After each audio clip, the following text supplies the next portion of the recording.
2026 সাল পড়তেই 26-এর নির্বাচনের যে প্রচার, সেই প্রচার কিন্তু সমস্ত রাজনৈতিক দল কার্যত শুরু করে দিয়েছে। কারণ আমরা দেখতে পাচ্ছি 26-এ যে যে সাল, সেই সালের 3রা জানুয়ারি থেকেই দেখা যাচ্ছে তৃণমূল কংগ্রেসের পক্ষ থেকে উন্নয়নের পাঁচালী যে কর্মসূচি সেটা শুরু করা হয়েছে। অন্যদিকে দেখা যাচ্ছে বিজেপি, তারাও কিন্তু পরিবর্তন সংকল্প সভা, তার মধ্য দিয়ে এই ভোটের প্রচার চালাচ্ছে। এবং আজকে দেখা যাচ্ছে ডানকুনিতে অনুষ্ঠিত হতে চলেছে পরিবর্তন সংকল্প সভা, এবং সেখানে প্রধান বক্তা হচ্ছে জনপ্রিয় অভিনেতা তথা বিজেপির কেন্দ্রীয় কমিটির সদস্য মিঠুন চক্রবর্তী। তাকে ঘিরে দেখা যাচ্ছে ডানকুনিতে একটা আলাদা উন্মাদনা লক্ষ্য করে যাচ্ছে। গোটা হাউজিং থেকে শুরু করে মিলন সংঘ মাঠ পর্যন্ত যে ভারতীয় জনতা পার্টির যে দলীয় পতাকা, সেই পতাকায় মুড়ে ফেলা হয়েছে। বিভিন্ন জায়গায় পোস্টার ফেস্টুন লাগানো হয়েছে। যেমনটা কার্যকর্তারা বলছেন যে মিঠুন চক্রবর্তীকে নিয়ে এসে এই সভা করার মূল উদ্দেশ্যই হচ্ছে পরিবর্তন ঘটানো, বিশেষ করে এই চণ্ডীতলা বিধানসভায় পরিবর্তন করা।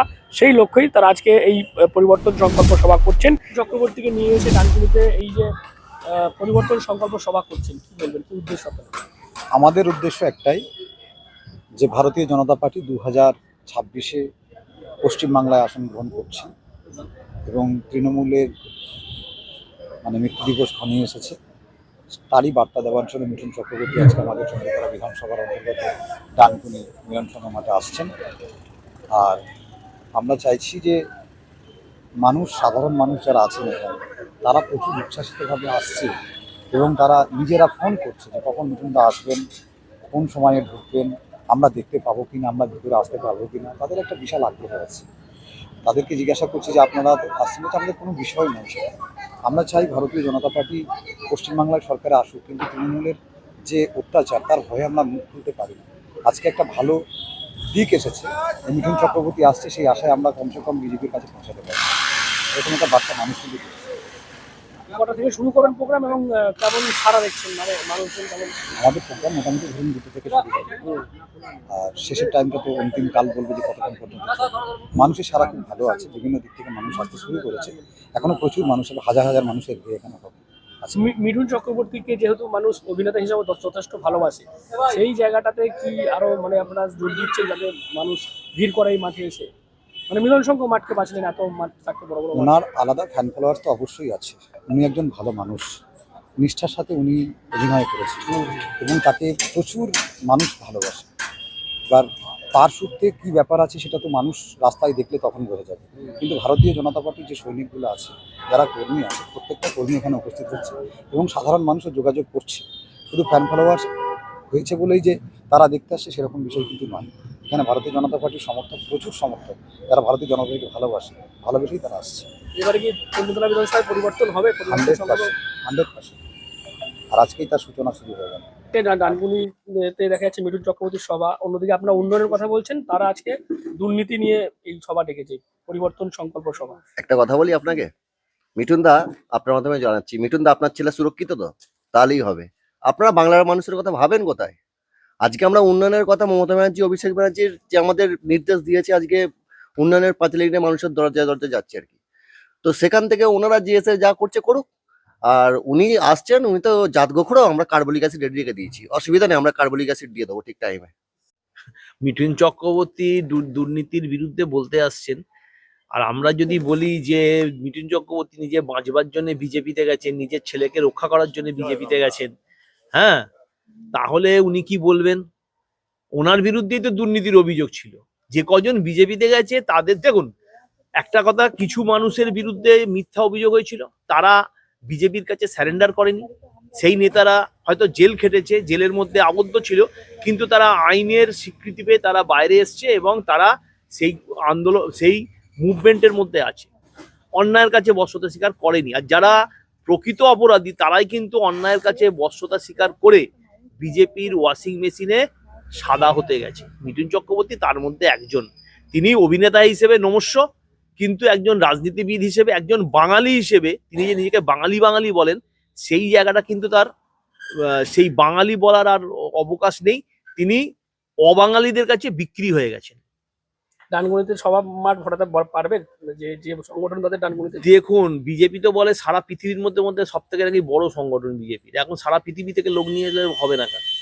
এরা তো মিটিং করে একটা জায়গায়, আর চারিদিক থেকে গাড়ি পাঠিয়ে, এই পাঠিয়ে সেই পাঠিয়ে লোক নিয়ে আসে।